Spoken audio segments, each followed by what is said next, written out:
This is kind of a series that we're going to do once a month, whether it's having a financial planner on, having a CPA come on, having a real estate investor come on, mental wealth or mental health, mental wellness people, a lot of different topics that we're going to bring you guys' way. And it'll be a monthly thing that we kind of kick off. And this is the first one. So we're excited about it. This is a budgeting topic that I think is extremely important. As we kind of stand by our commitment that we're not going to just give you a mortgage and walk away, right? We're always looking for ways that we can bring value to you. If there's something you don't understand, something you want to hear about or learn about, don't hesitate to text me or email me, and we'll discuss how we can help in that area. So cash flow mastery, where should we put our money? That is an age-old question that we get pretty often in the mortgage world. What should we do with our money? Should we put it towards our mortgage? I actually just had a conversation with a past client that bought a home about a year ago, and this very question came up. Should we pay down our mortgage, or should we start investing that money? And it kind of fit perfectly into what we're going to go through today. So the golden question I would ask, and please feel free to type this in the chat, what is your goal with money? And the chat should work now. So chat or Q&A.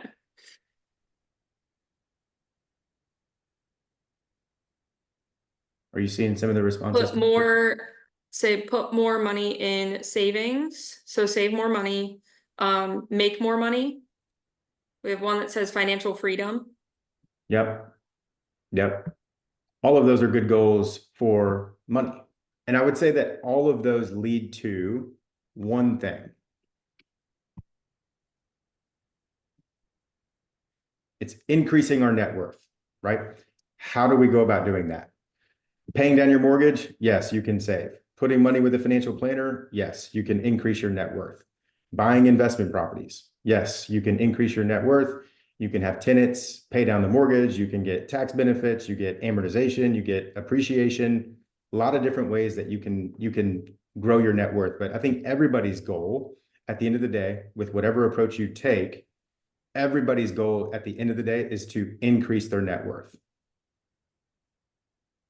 So some common financial blind spots. In my opinion, there's definitely a lack of financial literacy. There's not enough of this taught in college, in high school, in grade school, even at home. For me, I was lucky. My dad, he was in the military for quite some time, and then he became a financial planner. And that's when we really started to discuss money topics. Should we save money? Should we put it into a savings account? Where should we put our dollars? I also think that there's a lack of a plan that many folks have. They get their paycheck every month, and they kind of free spend willy-nilly, and they don't have control over their money. And so setting a budget, sticking to your budget, that's what's going to help you most get to the level where you want to go. Where should we put our money? Again, I spoke to a client earlier this week, and they've got $100,000 sitting in a savings account that's earning 0.5%. I was surprised, right, that we left our money there, especially with yields being where they are. And there's high yield savings accounts out there right now where they could earn 5.5%. And it's very liquid, very safe. Great opportunity for them to put some money and earn more with their money. And then the lack of a wealth team. I think this is what we as a company and really me here, the Padron Loan Team, is what we're really trying to change. Is the majority of people in our country, they won't have financial planners because they don't feel like they can afford one, or they don't feel like they have enough money to use one. They might not have an estate planning attorney, so they don't have a will, they don't have a trust set up. Those are all things that we're going to work to build around you, to where the everyday American, not somebody that's earning $1 million, $1.5 million, $2 million, right?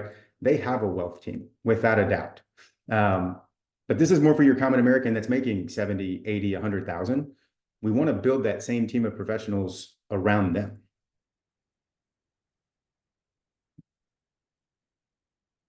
So one of the things we're going to focus on is our rate of return. That's a huge misconception right now. a lot of people are paying cash for their house.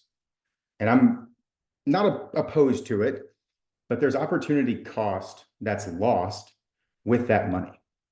Because when you think about this, the equity that you have in your home, it's returning you 0%, right? Think about that for a second.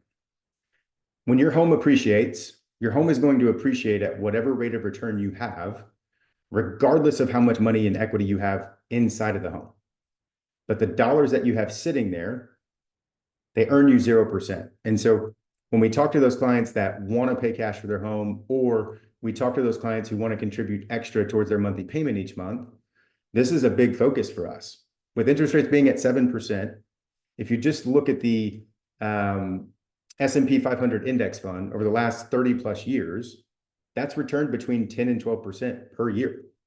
Now, some years will be up 25%. Some years you'll be down 10, 11%. Next year, you might be up 15.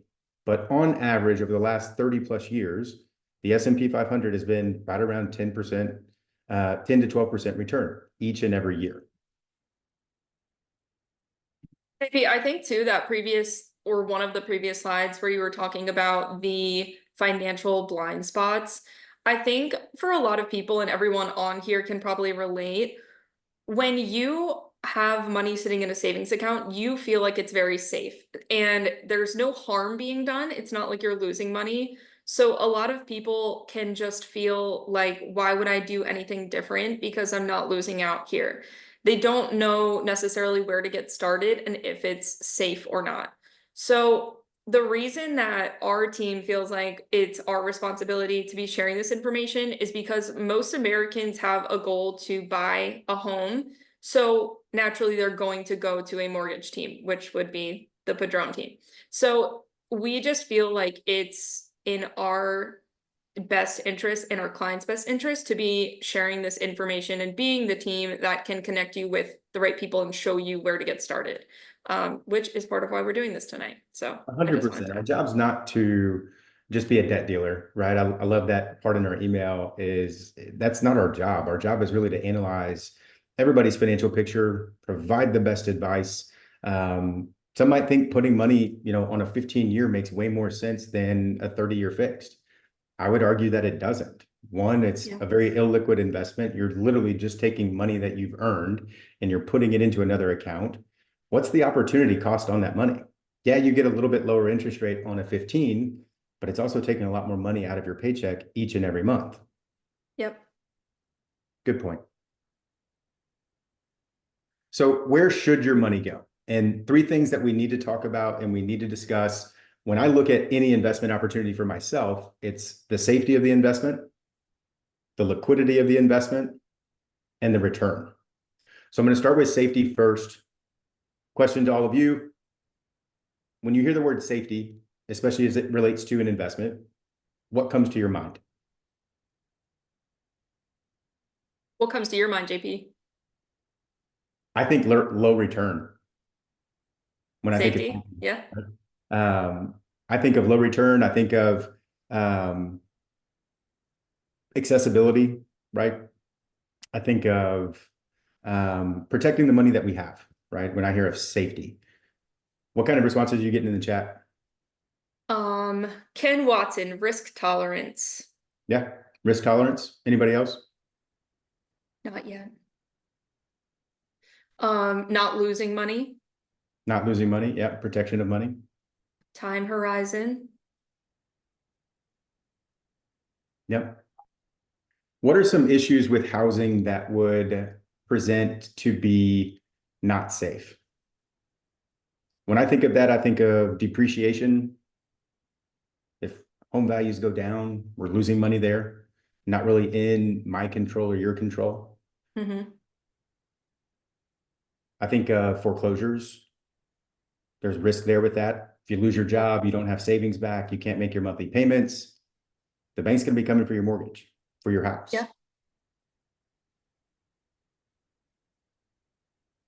So for me, I don't like putting money into my house. I don't care what the interest rate is. To me, it's again, I go back to the equity that we have in our home. It's going to continue to earn 0%.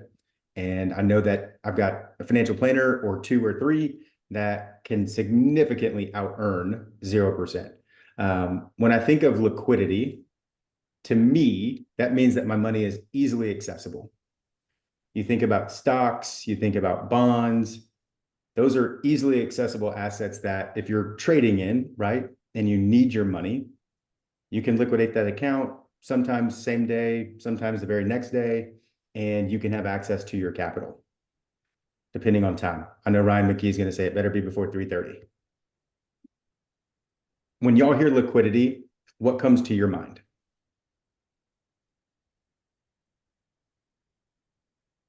Cash flow, Absolutely.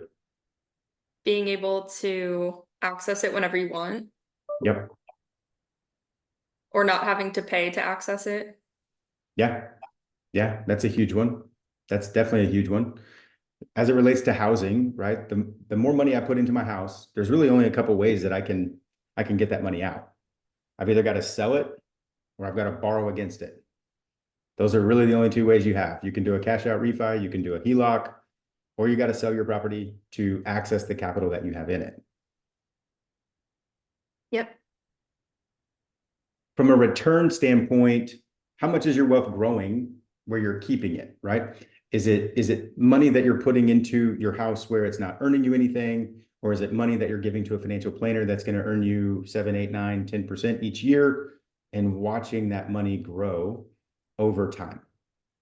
Return is super important. The more risky the investment, usually the higher rate of return, the more safe the investment, typically a lower return. So it's dependent on your age, where you're at in life, which investment you want to be put into. Do you want to be put into a more risky investment?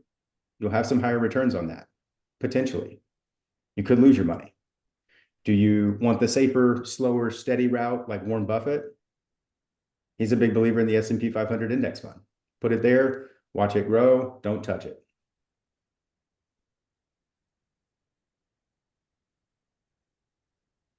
Here's a question for you guys. Where would you store your money? Option A, investment safe, gives you a 0% return on your investment. And in order to access the capital that you have in it, you have to pay a fee. Option B, you've got a pretty safe investment, gives you anywhere from 5 to 10% return on investment, and you can access your funds at any time that you need them by just a simple click of a button. Which option, hopefully this is easy, which option would be most appealing to you? Answers from everybody. Looking at you, Kayla Davis. Hi, Kayla. We got a B, Good. B, a B. All right, we're pretty consistent. Another B. Okay, good. That is the right answer. We want it to be B, right? Again, we touched on this earlier. The equity that you have in your home, 0% return on investment. You're not going to earn anything on that money. And on top of that, there's an opportunity cost. So if you had a 4% mortgage rate and you have an investment, advisor that's returning 7%, the opportunity cost on that money, if you put it into your home versus putting it with your investment advisor, the opportunity cost on that is 3% to you. You're literally losing 3% on that money. The only way that you can tap into the equity, doing a cash out refi, opening up a home equity line of credit. If you have more than 20% equity in your house, this is a fantastic thing to open.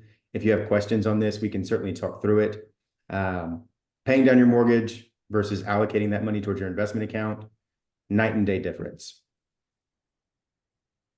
And JP, as we talked about, I don't know if we kind of reference this later in the presentation, but when we were talking about paying down your mortgage more, putting more money into your house in your equity, it's the less that you're putting into your equity or the less that you're paying off, the higher the return on investment will be. Meaning, as your home is appreciating, it's going to appreciate regardless of how much you're putting into your mortgage, as JP was saying. So if you're paying less towards your equity, that home is still going to appreciate at what the average is 4.4%. So you're going to generate a higher return on investment. So that return on investment will be higher as you're also putting your money somewhere else and generating a return. So it's just it's something that in society people get wrong a lot of the time because they want to be debt free, but it's not necessarily increasing your net worth, which, as we can all agree, is the goal. Yeah, 100%. I think if let's just say you bought a $400,000 home and you didn't pay anything extra towards your mortgage, right? And that home didn't appreciate at all during that 30 years, you just simply paying down your mortgage each and every month, 30 years from now, the value of that home is still at 400,000. Mm-hmm. If it doesn't appreciate at all, right? Yeah. 400K purchase, even if you put 20% down, 80,000, you make your payments 30 years later, the home is still worth 400,000. You didn't grow your net Yep. worth at all.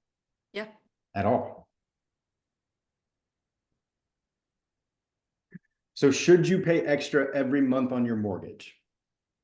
Kind of goes back to what we were just talking about. And I'm going to bring this over and I'm going to share what I went through with this client over the last week. They're 27 years old, got about a 40-year time horizon before they retire. I'm going to get to this here in a second. They have about 100 grand in a savings account that's earning them half of 1%. But I'm going to leave that out. We're talking about, should we contribute $200 a month towards our mortgage and have our mortgage paid off roughly in about 10, 11 years earlier than a 30-year fixed? Or should we put that towards an investment account?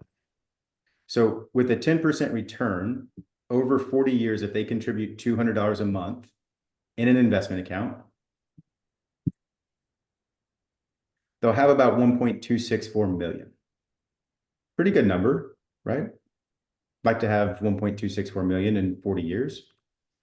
Now, if they move the 100,000 that they have over, and this is mind-blowing to me when we did this, but if you move the 100,000 over from that checking account or that very low yield savings account, watch what happens to their net worth just by making that one simple move. $5.4 million difference. It's astounding. So just making this one little move from a $100,000 savings account that's earning half of 1%, you move that into a high yield savings account, you move that in with a financial planner, and you take the same 200 that you're paying down your mortgage with, and you contribute that to the financial plan, your net worth increases by 5.4 million. Putting that money into your home is not going to help your net worth grow by 5.4 million. It's not. And what do you think at the end of that 30-year mortgage, their home would have been worth? It would be worth roughly about 1.2 million. Just Yeah. based on, if it's a $400,000 home, 30 years later, roughly about 1.2 million. Yeah. But think about this, you're paying 400,000 for the house. Mm-hmm. So it's really only about an $800,000 gain to their net worth. But that's simply based on appreciation alone, not based on the money that they have inside the home. Yep. Any questions on that part of it?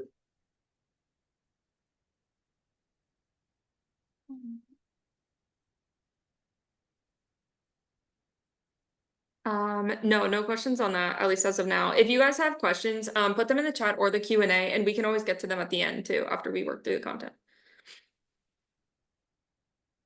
Risks of misplaced wealth. All right, so this isn't my client, but this is a buddy of mine who's in the mortgage industry and is his client.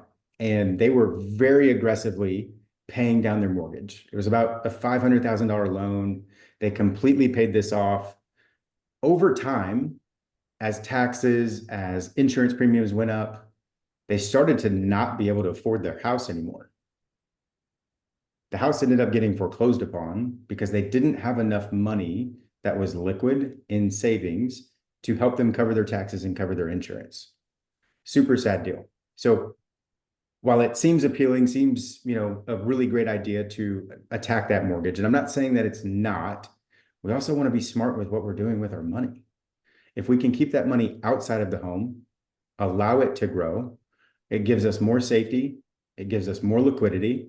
And at some point, if you wanted to pay off the mortgage, you could. Let the assets grow, maybe 10 years, 12 years, 15 years down the road, you get to your freedom point where you can take that money and you can pay off the mortgage if you wanted to. I personally wouldn't recommend doing that, but if you wanted to, you could, but you also have more safety and liquidity along the way.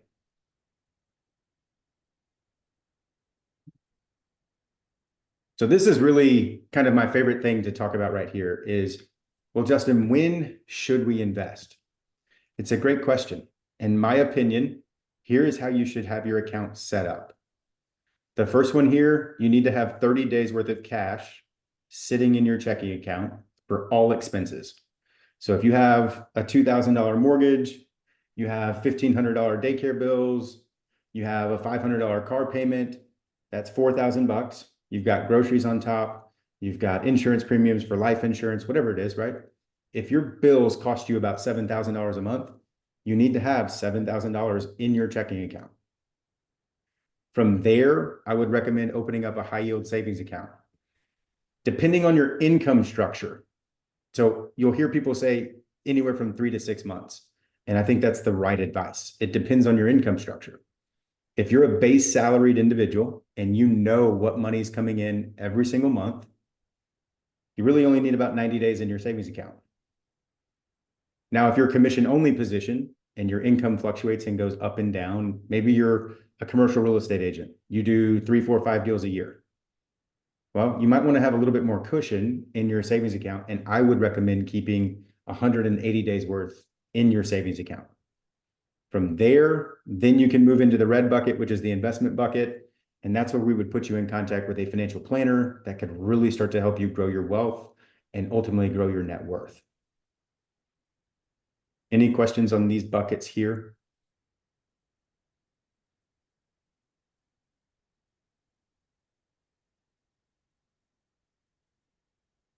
No? Cool. No So questions here's an yet. example for you. $6,500 expenses. We've got roughly about $7,000 in the checking account. I want to keep 3 months of that here because I'm a salaried individual. I know what money's coming in each and every month. I'm going to keep 21K here in a high yield savings account. And then whatever I have left over each and every month, I'm going to start to go and put into an investment account. And I'm going to let that money grow. Again, safety, liquidity, and a higher rate of return on my money. So JP, if someone's on here and they have, let's just say $40,000 sitting in a savings account, and they divvy up and put in the respective buckets, they get their 30 days of expenses in their green bucket, they get their 90 days of savings in their yellow bucket, and then they have, let's just say $10,000 left over. Is there a minimum that you should have when looking to work with a financial planner? Great question. It's going to depend on the planner. Some planners will take, people that have $500,000 in assets and up. There's other planners out there that don't have a limitation. They don't have a minimum dollar amount. The quicker you can get started, the better, right? And I'm not giving you should go put your money here or investment advice, but you can simply open up an account at Fidelity if you wanted to, and you can just dollar cost average over time. What dollar cost averaging is each and every month, you're going to contribute the same amount to the same investment, whether the price goes up or whether the price goes down on that investment. And over time, that's called dollar cost averaging into it. If you're somebody that has $100,000, right? $200,000, $500,000, I wouldn't put all of that money into the investment at the same time.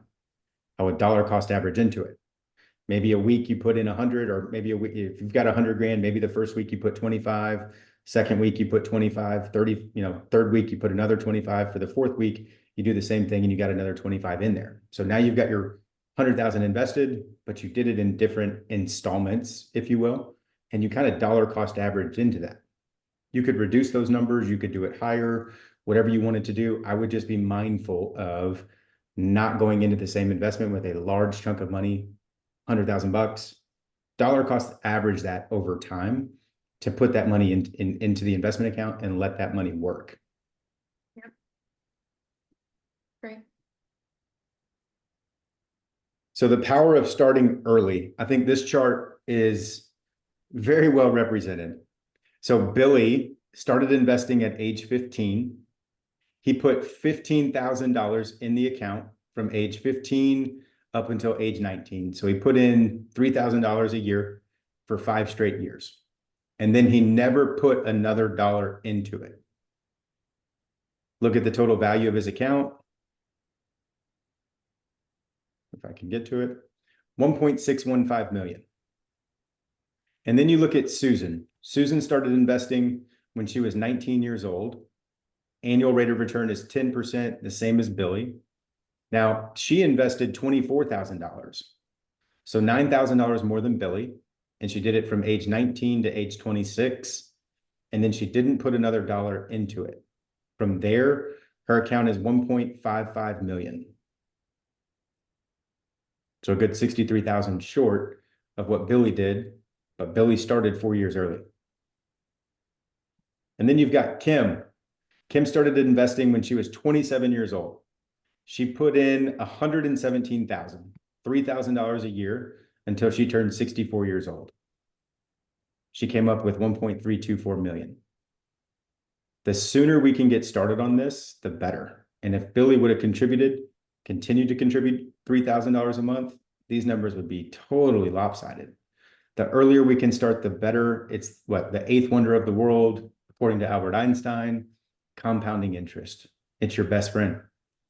Let that money grow, let it work, don't touch it.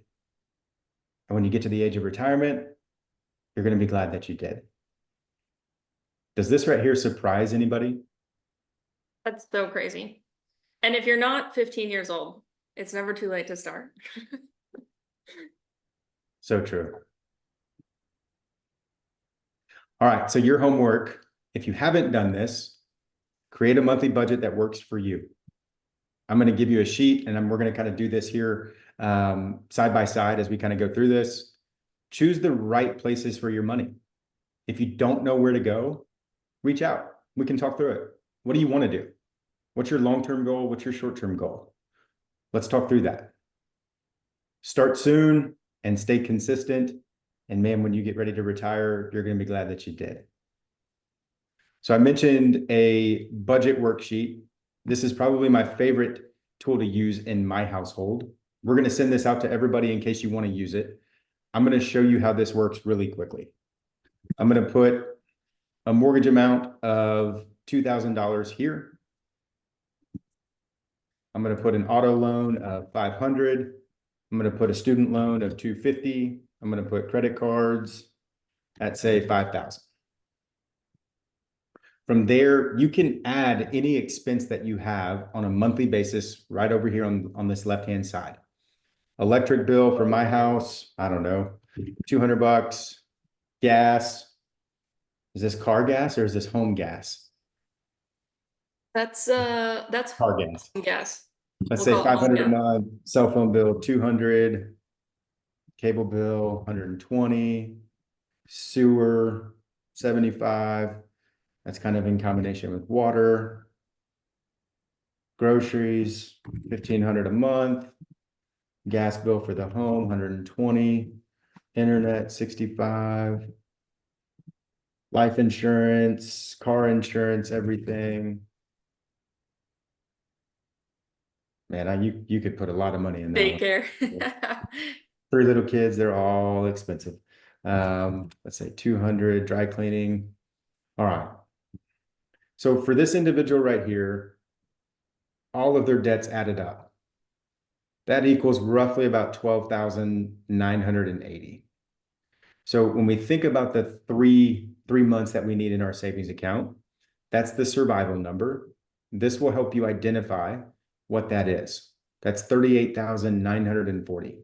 For this individual that has these payments, they need to keep roughly about $39,000 in their savings account, and they need to keep about 12,980 in their checking account. When they get there, then they're ready to start moving into the red bucket, which was the investment bucket. Here, this is the total monthly paid. Val, how'd you do that again? You just kind of drug right here. You have to use the little toggle at the bottom right or I'll that. do this. Boom. So total monthly paid. Now, if you wanted to pay extra towards your mortgage, right? Say you wanted to pay an extra 2,500 bucks or an extra 500 bucks. The amount that you saved right here by paying down $500 extra, you just saved an additional 500 bucks. So this right here, if you did want to be aggressive on your debt, depends on the debt. Is it credit cards, 22, 24, 29% interest? Is it student loans, 4, 5, 6% interest? Is it a car loan, 8, 9, 10% interest? Just depends on the loan, whether you should be aggressive with it or not. But this extra $500 a month, that's going to populate down here for you in your saved year to date. And then you've got your paychecks that come in. Let's say that this individual has a really good job. They make, I don't know, $12,000 per paycheck. And then their spouse, they make another 5,000 bucks per paycheck. So this is going to total in sum for you down at the bottom, 34,000 bucks. They've got 12,980 in expenses. That's a lot of money there that they can invest. Now I recognize not everybody's going to be in that position. Maybe you're at 5,000 bucks here. You're at 5,000 bucks here. And that changes this number down here at the bottom of 20K. What I would recommend for you, the goal here is to try to save at least 20% of your income each and every month. So at 20% times 20%, I'm going to put in here, I'm going to save $4,000 a month, and that's going to populate down here. And then as you work through February, as you work through March, April, May, June, July, August, all the way through December, you're going to have the ability to see just how much money you were able to save on an annual basis. This is when things start to get really fun. You get your debts cleared out, you keep your mortgage, you start to invest your money, and it becomes addicting at that point. In my opinion, when you start to see your account balance grow and you start to see numbers that you haven't seen on a screen before in your personal account, makes things real exciting. Makes you question, should I go get that new car? Should we go on this really lavish vacation? Might not make sense, but it could. Depends on who you are. Are there any questions about the budgeting sheet here? JP, one thing to address, because this is, I think, a common mistake with a lot of people just in society in general, is let's say they have a goal of saving the, let's just say it's $500 a month. They pay all of their expenses, they pay all their bills, their utilities, their mortgage payment, whatever that is. And then they start spending their extra money without setting aside the $500 ahead of time.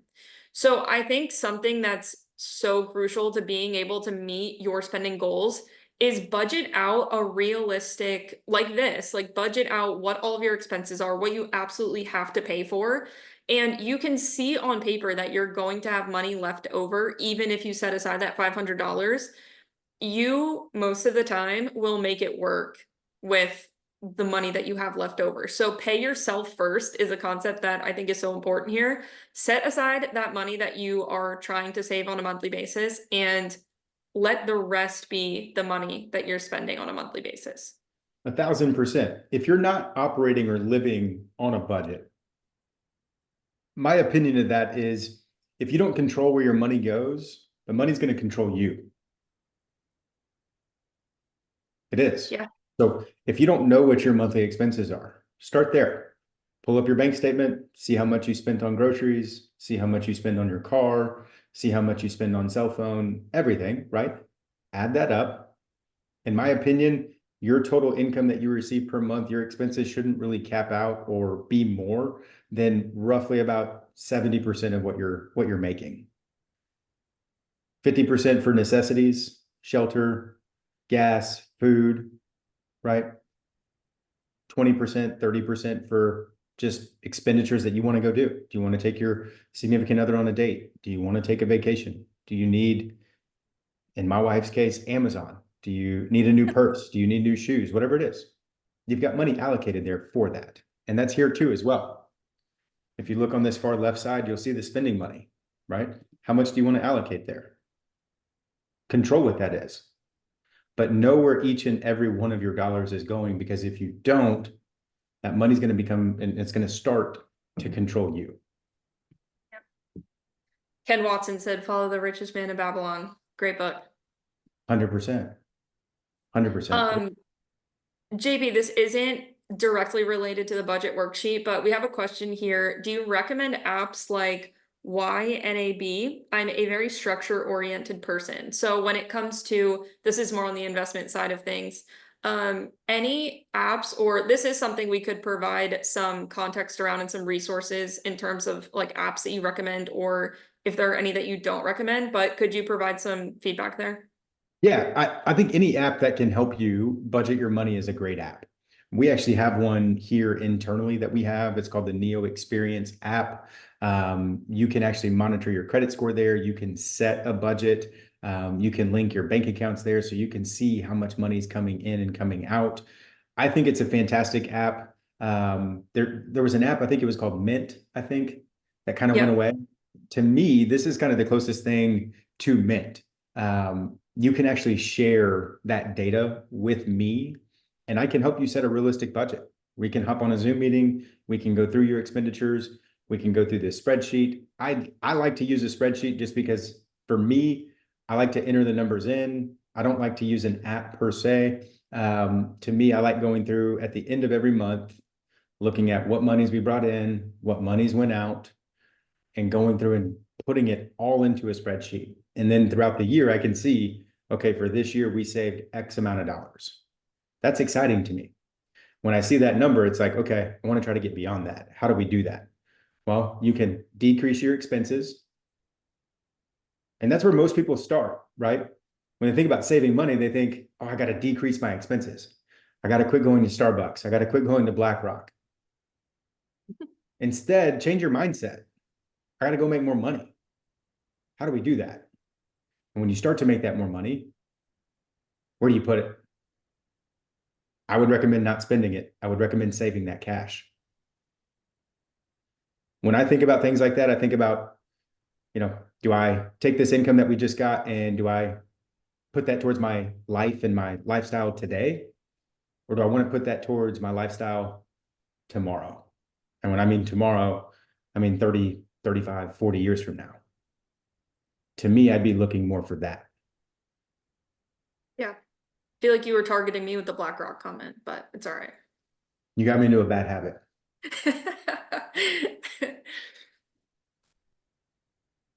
All right, good stuff. Let's see if there are any other questions, comments. I don't think so. What about, so JP, for people that are just starting out and let's say they do the budgeting worksheet, they see the money that they have left over, and let's say they fill up their buckets, they have that leftover money and they're ready to start investing. If it's a very minimal amount and they're just kind of starting to build up that habit of investing, do you recommend apps for actually in like not only budgeting but also investing their money? So this is a tough one. To me, if you don't have knowledge of the financial markets, I don't know. It depends on your situation. To me, I would recommend hiring somebody to manage that money for me.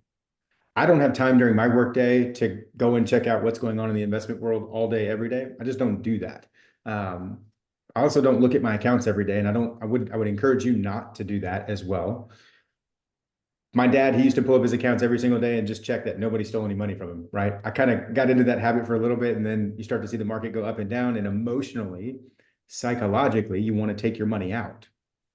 You don't want to sell low. You want to sell when things are at the height, right?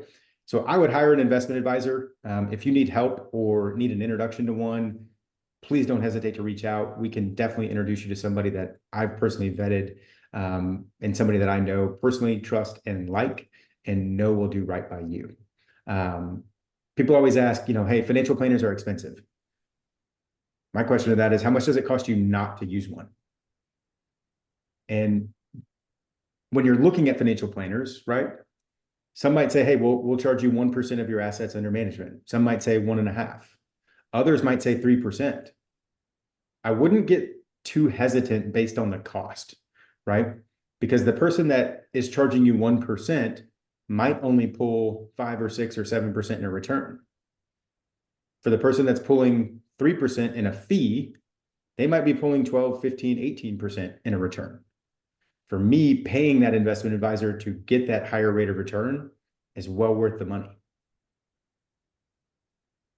Yeah. Absolutely.